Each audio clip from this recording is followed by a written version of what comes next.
you want Russ to cook, but Russ has to cook like 87 dinners because his defense is not stopping anything. So it becomes hard when you see other people that seem to be getting everything around them. And I don't know if the relationship is one where he wants more input or where that fell apart. But I know for me, I would be saying, where's like, we got to up this whole team because we used to have like the dogs on defense, right? Like we used to dominate, Legion of Boom, set the tone, all that good stuff. And now we're kind of. Well, I mean, I think he's more concerned with the offensive line.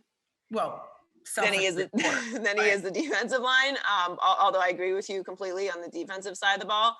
I think what it came down to for Russ, and sort of is coming down to with Aaron Rodgers as well, which is layered, but they're similar situations, is they really want input, and they're seeing someone like Patrick Mahomes and Tom Brady have all these pieces and offensive lines and be the face of their franchise and supported to the highest level. And they're like, what's up? Like, Russ is on pace to get sacked more than any quarterback in league history.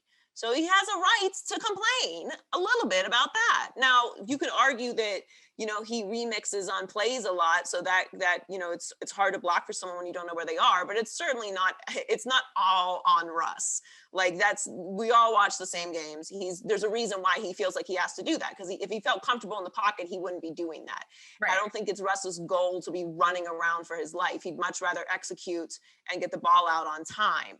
Like that's what all quarterbacks want to do. Well, he does also have a running component though. So it's not. He does, but not that way. He wants to run that way. The lateral, right. But anytime that you're going to keep the handoffs, you are going to get hit more by the defense because they have to keep you honest. I mean, that's just coming from a defensive side of the ball. We're going to play you differently. Well, it's also more time that your offensive line has to block. That's right. Yep. That's right. So if you don't have a great offensive line, then that's going to lead to more sacks. But I think where it fell apart you need an outstanding offensive line to run that and not have him be dead. Like you need top, because you need guys who can do both things very well, right? But if you're Seattle, you know that, because that's the style of quarterback that you have. That's exactly. I think for him, he just felt like, I'm a face of this league, which he is. He's been nothing but a company guy, go Hawks, for years. And he's a superstar, and his wife is a star, and like they're living a different kind of life, and he wants to be respected as such. And quite frankly, he deserves it. Like this is at the end of the day, we're talking about entertainment stars. Like, yes, it's a competition, it's a sport that we all take very seriously. Jen, you being a coach, we're covering it. There's a heart and soul element and physical element to this, obviously, because it's a sport, but it is a television show. That's what we're talking about. Yep. It's an entertainment television show. That's where the money comes from. That's what this is all about at the end of the day. And it is the biggest television show in the world. And because of that, they're superstars, and superstars just operate differently. Like, talent just moves differently. You and I live in Los Angeles. This whole city is designed around keeping talent happy. That's just what it is.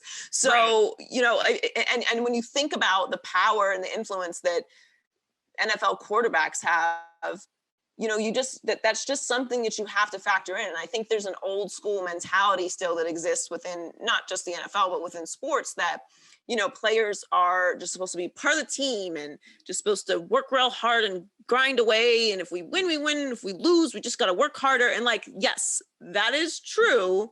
But we're also talking about millions and millions and millions and millions and millions and millions and millions of dollars here that you could be taking away from me because you're not putting me on the highest stage, even though I'm giving you all of that hard work and physical element and good PR by supporting the team and good PR by saying go Hawks when things are going bad and all of that. So, I think that's kind of what happened with Seattle, is that Russell didn't feel heard. And it's not hard to make someone feel heard. You don't have to do what Russell Wilson says, but I think you owe him, a coffee. I think having been in those situations, it is more common than I think people know that the communication and the different elements of the team break down. Like that, you think you're doing all the right things, and really the frustrations about you are something you didn't even know to work on, right? It's not that hard to be like, hey, Joy, I'd like your beautiful written Brian Flores, like signature there behind you that you're representing. I would have actually liked that in cursive. And you're like, no, that's how he writes his name. And I'm like, oh, I didn't realize that.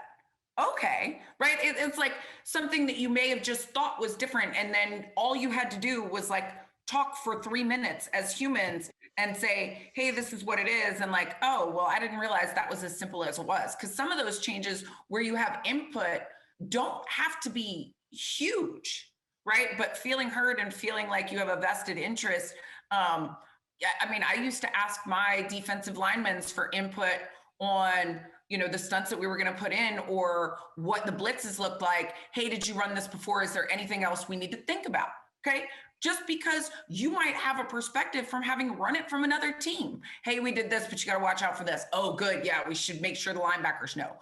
Those things aren't hard, but if you're too much in, your own little bubble of I know everything and I have the answers and I am omnipotent and I use my magic 8-ball to make all my decisions, we're going to have problems. Well, it's the power of we, not me, right? So if you're a great leader, then it's not all about you. I mean, if you're a leader, by definition, you are leading other people, right? Otherwise, you'd just be doing it yourself. You're not a leader, you're just solo. So it's a team game, and there's hundreds and probably 1,000 people, right, every day, from front office staff to secretaries to the people who clean the locker room to equipment staff to trainers to everyone, team doctors, PR people, media relations, PR relations staff, social media people, coaches, players. Everything has to work together, and everyone has to have one mission and one goal. And if there's a breakdown in communication at any space, it trickles down into whatever's underneath that, which is why I always say that sports organizations, that the foundation is really at the top, right? Like whatever the owner sets as the standard for acceptable behavior, that goes down from there. How the owner handles the GM, how the GM deals with the head coach, how the head coach deals with the quarterback, so on and so forth. How he deals with the other veterans on the team, how the veterans treat the rookies, how the rookies treat the staff. Like it's all one fluid body of work, right? So when there's breakdowns in communication, similar to any other kind of relationship, a marriage, a friendship, parents to kids, employer to employee, there's going to be issues that trickle into everything that you do. And that's why like championship organizations, you generally don't have leaks. If you look at the Patriots have done, they have one way of doing things. It's the Patriot way, is how we do things. The Spurs, the Warriors, in a lot of sense, like you have a great culture. Everybody knows their job. Everyone knows how to treat everybody. Everyone knows how to communicate. To your point, it's communication. And sometimes it's the smallest thing. Like you said, you are, your roommate keeps leaving something out on the table because she doesn't think that you care. And, whatever, she's just been running busy. And you're like, dude, it gives me anxiety that there's clutter in the house. And then you just don't say anything. And then it boils up and you freak out. And she's like, well, why didn't you just tell me? Like, I'll make sure I put it in my room. Problem solved. Right. So, communication is really the key to everything moving smoothly, like in life. Look at not to be political, but like when you have bad messaging from the top of anywhere, it trickles down into everything and it causes division. So I'm with you. I think that's something that people really don't pay attention to. It's the psychology of sports. You're a doctor, so you know better than anybody that's those things, those tiny things. Like we were watching The Last Dance last year, right? Yeah. Like so much of it was just bad communication. Like, can you guys just sit down and talk, like use your words, set aside your stupid ego for 5 seconds, which by the way, you coach did not go onto the court and play. You player did not pay everyone else on the team and structure the salary cap. You GM did not coach or or play, you know, like each hand shakes the other. We all got to work together to make it happen. And the communication is just huge. Yep. It can't be understated. Yep. And so often, the feedback, there are just misses in communication, right? It's not necessarily even a miscommunication, but we missed each other. You said this, I heard this, right? I used to tell the guys on my team when they would fight with their wives that I was a great male to female translator, right? Yep. You said this. Well, she heard this. Well, coach, why did she hear that when I said this? Okay, I don't have time to explain that much to you, but do you want me to tell you how to fix it? Yes, please. Right. Like, and it can be that simple, right? But what is said and heard are so important, and feelings get hurt when you feel like the intentions aren't aligned. Yeah. And and actions are important too, which is why I think what's happening in Green Bay is so interesting, because you're listening to Aaron Rodgers this past week, and, you know, he's talking about, you know, his play last year messed up some people's timelines. And I'm like, timeline? He won the NFL MVP last year. How is he on a timeline? What timeline? What are you talking about? You have Aaron Rodgers in his prime on your team. What is a timeline?